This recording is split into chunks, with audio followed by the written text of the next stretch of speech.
qu'on les descende vite ou, Non, Se faire un nom, c'est un quatuor de femmes. Voilà, déjà, ce que je peux en dire.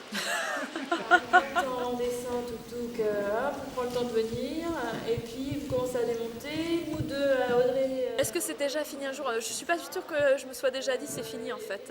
C'est ça qui est chouette dans le travail de création, c'est qu'il y a toujours quelque chose à redécouvrir.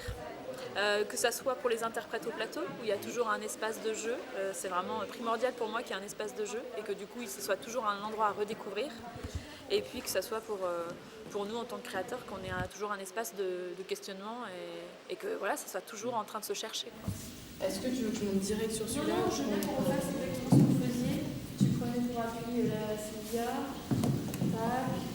Se faire un nom, on s'est posé la question déjà de comment faire langage commun. Ce serait quoi de tenter de parler la même langue. Donc il y avait cette tentative-là. Et puis tout ça référencé, c'est-à-dire que j'aime bien qu'on fasse appel à des souvenirs, à des références, à des fantasmes communs, à de la mythologie commune. Et donc du coup de se servir du passé pour fabriquer une œuvre qui tente d'être une œuvre d'aujourd'hui, voire de demain. On tente une œuvre de demain, ouais. Ce serait quoi de danser ensemble en 2018?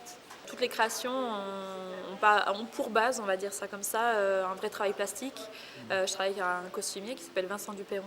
Et puis pour ce projet, on travaille avec Adrien Venat qui a fait toute la construction avec le bois.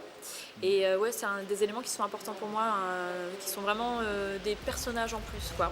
On est 4 femmes, mais on est 4 femmes et un décor.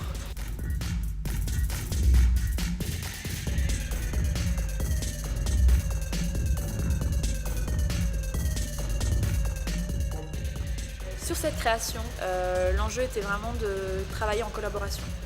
Moi j'avais envie de non pas transmettre mon écriture chorégraphique, mais vraiment transmettre des éléments pour que chacune ait l'espace et la liberté de proposer sa patte et son désir d'être au plateau. À partir du moment où le projet il est ouvert au public, quand on ouvre les portes du théâtre, ce projet ne m'appartient plus en tant que chorégraphe, il appartient aux interprètes. Donc quand je suis au plateau, je deviens interprète. Je ne suis plus la chorégraphe. C'est le grand enjeu.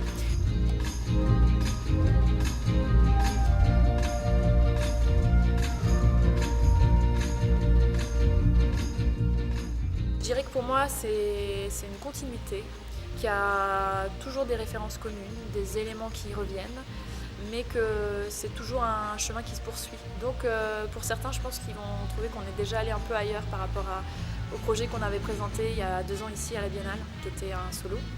Je pense que clairement, ouais, c'est une autre histoire.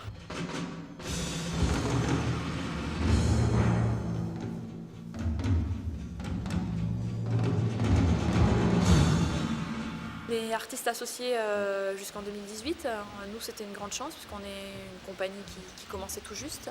Être artiste associé, ça nous a permis d'avoir déjà des soutiens financiers, ce qui est important, des soutiens en diffusion, c'est-à-dire la possibilité de montrer le travail, puisque ça c'est des fois des choses qui nous manquent terriblement. En danse contemporaine, les spectacles sont créés en une diffusion très réduite, et bien là du coup on a des dates et ça c'est super. Et puis des temps de résidence, c'est-à-dire des temps pour créer les spectacles, parce que prendre le temps. Voilà. Et puis dans certains cas, on fait aussi des fois des stages, des ateliers.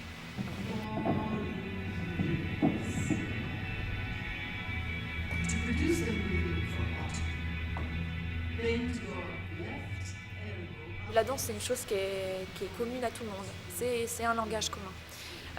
Donc voilà, moi je me dis, ce serait bien que nous on se pose quelques questions quand on fabrique les objets pour qu'ils soient un peu plus ludiques, pour qu'ils parlent un peu plus au public, et puis que le public éteigne sa télé et vienne dans les salles de spectacle.